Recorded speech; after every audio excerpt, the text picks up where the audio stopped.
All right, let's just jump right in. It feels like every single HR leader, no matter the industry, is getting asked the same question right now. And it all comes down to two letters: AI.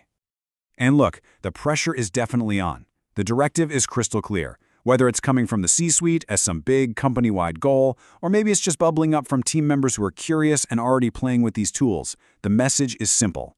You've got to get fluent in AI, like yesterday.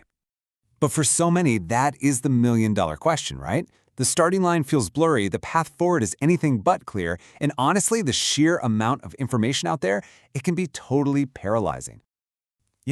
This quote from an HR leader at Illumel, it just nails the feeling out there. It's this sense of being completely overwhelmed, not because there's a lack of information, but because you're lost in this chaotic digital sea of it. So let's break this down a bit. First, we have to really understand the mandate that's landing on HR's desk. What does this pressure actually look and feel like on the ground? What's really interesting is that these AI initiatives, they're coming from two totally different directions. On one hand, you get these top-down directives from leadership pushing for, digital evolution. And at the exact same time, you've got this bottom-up curiosity from people on the team who see the potential and just start messing around with it themselves. But underneath it all, no matter where it's coming from, there's this deeper challenge. Like Michelle Nash from Aldemar Bank put it so well, things are moving so ridiculously fast, it's hard to even know what questions you're supposed to be asking, let alone find the answers. And that whole state of not knowing what you don't know, well, that leads us straight into our second major theme, this digital sea of chaos, where things just get inconsistent and confusing for a lot of teams. It becomes the new norm. And when you really listen in on these conversations, the same pain points just pop up over and over again. It's this wild west of tool usage. You've got some folks on their personal ChatGPT, others on a company Copilot, and a whole bunch of people using nothing at all. And that just creates this huge vacuum. No shared guidelines, no best practices, and it swings the door wide open for some major security and ethical headaches. This line from Karen Waterlander at Climate Pros, man, it just hits home. It's this feeling of total fragmentation. Everyone's off in their own silo, doing their own thing, with absolutely no streamlined, unified approach to using all this power. So how in the world do you navigate all this chaos? What leaders are searching for isn't just another webinar or some article they can read. No, they need something way more concrete. And this is the real disconnect right here. What's easy to find is a ton of theory and really generic AI content. But what HR leaders are actually crying out for is practical application, a structured learning path, and use cases that are built specifically for their world. So the solutions that seem to be working the best, they follow this really clear blueprint. It's all about starting with clear goals, then building that foundational knowledge at your own pace.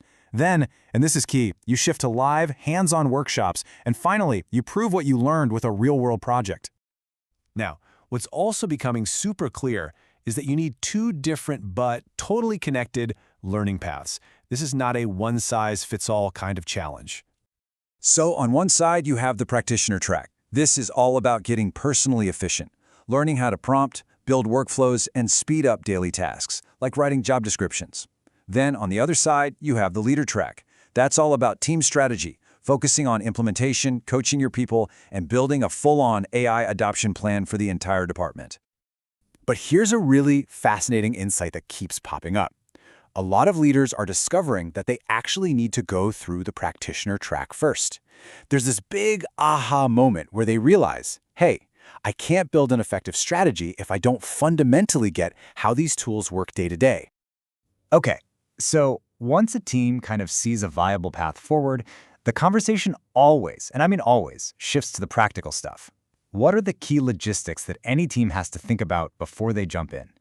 First up, time. How much of it are we actually talking about here? The sweet spot, the benchmark that keeps coming up, is about 2 to 3 hours per person each week. That's a blend of learning on your own and then applying it live. Next, what about the size of the team? Well, to get a real group dynamic going for a dedicated program, the typical starting point is about 6 people. And finally, the big one, the budget. A really comprehensive program, it's a serious investment. You're often looking at over €1,000 per person, which makes sense when you think about the depth of a full boot camp style training. So after all that, where does this actually lead? What's the point? This isn't just about learning some new software. It's about a massive, fundamental transformation of what the HR function even is. It's like we're seeing this evolution happen in real time. HR teams are moving away from that traditionally reactive role, heavy on admin and putting out fires, and they're becoming truly proactive, strategic partners who can use technology to speak the language of the business. At the end of the day, this whole AI mandate, it's not really about adopting a new tool. It's about completely shifting the value proposition of HR, from a function that just does tasks to one that strategically shapes the entire business. So, I want to leave you with this one practical thought. If you could hand off one part of your job, just one task, one process, to a super capable AI coworker tomorrow morning, what would it be? Answering that one question is often the absolute best place to start this whole journey.